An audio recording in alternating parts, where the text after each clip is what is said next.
তবে দাদা এটা একটা পজিটিভ মুভ, এই 5 জনকে অ্যারেস্ট করা এটা একটা পজিটিভ মুভ। আমি মনে করি যে হ্যাঁ ওইটাই ভাই, আমি এই জন্য কথাটা তুললাম যে এই জন্য সেনাপ্রধানকে ধন্যবাদ জানাই যে আপনি এটা করেছেন।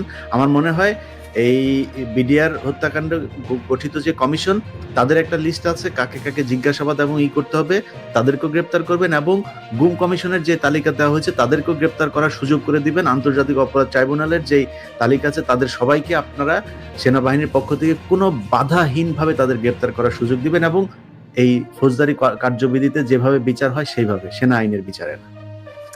এবং আমি মনে করি, আমরা তো বারবারই বলছিলাম দাদা, মানে 20-25 জন কর্মকর্তাকে বাঁচাতে যে পুরো সেনাবাহিনীর যে ক্রেডিবিলিটি, সেনাবাহিনীর এই ভূমিকা, সেটিকে আসলে ক্ষতিগ্রস্ত করছেন।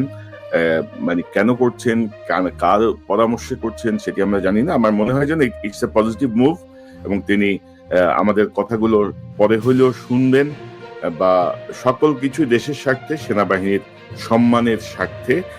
তো দাদা, আমার মনে হয় যে আজকে আমরা আর লম্বা না করি, অনেক সময় হয়ে গেছে, প্রায় 1 ঘন্টা 22 মিনিট। অনেক দর্শক অপেক্ষায় করে দেখছেন এই অনুষ্ঠানটা। সবাইকে ধন্যবাদ। পিনাকিদা, ইলিয়াস হোসেন, আপনাদের দুজনকে অসংখ্য ধন্যবাদ আজকের মূল্যবান অংশগ্রহণের জন্য। দর্শক, এতক্ষণ যে অনুষ্ঠান শুনলে নিশ্চয়ই আপনার এই আলোচনা মর্মার্থ উপলব্ধি করতে সক্ষম হবেন। আমরা যেটি বলতে চেয়েছি, ডক্টর ইউনূসের যে ক্যারিশম্যাটিক নেতৃত্ব, সেই নেতৃত্ব বাংলাদেশের মানুষকে একটু নতুন ভাবে আশা জাগিয়েছে, এবং আমরা মনে করি যে নির্বাচনের ডামাডোল না তুলে ডক্টর ইউনূসের মাধ্যমে আমাদের দেশের যে আবর্জনাগুলো জমেছিল, যেই কাজগুলো রাজনৈতিক সরকারগুলো করতে পারবে না, সেই কাজগুলো ডক্টর ইউনূসের নেতৃত্বে অন্তর্বর্তীকালীন সরকারের মাধ্যমে আমরা যদি সম্পন্ন করতে পারি, তাহলে আমরা কি সুন্দর বাংলাদেশের দিকে যাব। বাংলাদেশের 54 বছর হয়ে গেছে, সেই 54 বছর ধরে গণতন্ত্রের অভিযাত্রা, দুর্নীতির বিরুদ্ধে সংগ্রাম, এই সংগ্রাম ওই সংগ্রাম, ক্রমাগত আমরা এগুলো করে গেছি। তো এগুলো থেকে আমার মনে হয় যে বের হয়ে আসার একটি সুযোগ সৃষ্টি হয়েছে। নতুন যে 7 কোটি ভোটার, যে 7 কোটি ভোটারের কথা মাথায় রেখে আমাদের রাজনৈতিক নেতারা তাদের বক্তব্য দেবেন, তাদের কর্মসূচি ঠিক করবেন, সেটি আমরা প্রত্যাশা করি। আর পাশাপাশি আমাদেরকে গালাগালি করে কোনো লাভ নাই।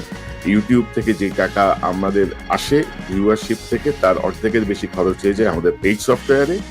আর আমাদের যারা আমাদেরকে ইঙ্গিত করে বিভিন্ন দলের বিভিন্ন নেতারা যারা কথা বলছেন, তাদের একটা কমিটি বাণিজ্যের 10 ভাগের 1 ভাগ টাকাও আমরা ইউটিউব থেকে পাই না। এই কথাটি আবারও মনে করিয়ে দিলাম। আমরা বাংলাদেশের পক্ষে কাজ করছি, আমরা বাংলাদেশকে একটি পর্যায়ে নিয়ে যেতে চাই, কোনো দলের পক্ষে কাজ করছি না।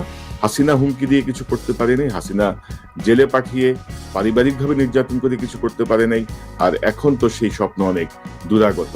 সো যারা যেই জায়গায় আছেন, ভুল বোঝাবুঝির কোনো অবকাশ নাই। দেশের পক্ষে আসুন, দেশের পক্ষে সবাই মিলে আমরা কাজ করি। পাশাপাশি আরেকটি বিষয় আমি বলতে চাই, ডক্টর ইউনূসের ইন্টারভিউ দেখে বা তার কথাবার্তা শুনে যারা বিভ্রান্ত হয়েছিলেন যে এই লোক পারবে না, তিনি তার ক্যাপাবিলিটি ইতিমধ্যে প্রমাণ করে দিয়েছেন। তার সঙ্গে চ্যালেঞ্জে যায় না, তার সঙ্গে ধাক্কা ধাক্কিতে যায় না, আপোষে আসেন। এবং আমার ধারণা ডক্টর ইউনূস খুব শীঘ্রই হয়তো তার উপদেষ্টা পরিষদ পরিবর্তন করে একটি নতুন কাঠামোর মধ্য দিয়ে হয়তো দেশকে পুনর্গঠন বা নির্বাচনের পথে ক্রমশ এগিয়ে যাবেন। দর্শক, এই চ্যানেলটি সাবস্ক্রাইব করে আমাদের পাশে থাকুন, এই চ্যানেলের মেম্বারশিপ নিয়ে আমাদের পাশে থাকুন। আবারও দেখা হবে ইনশাল্লাহ। আসসালামু আলাইকুম।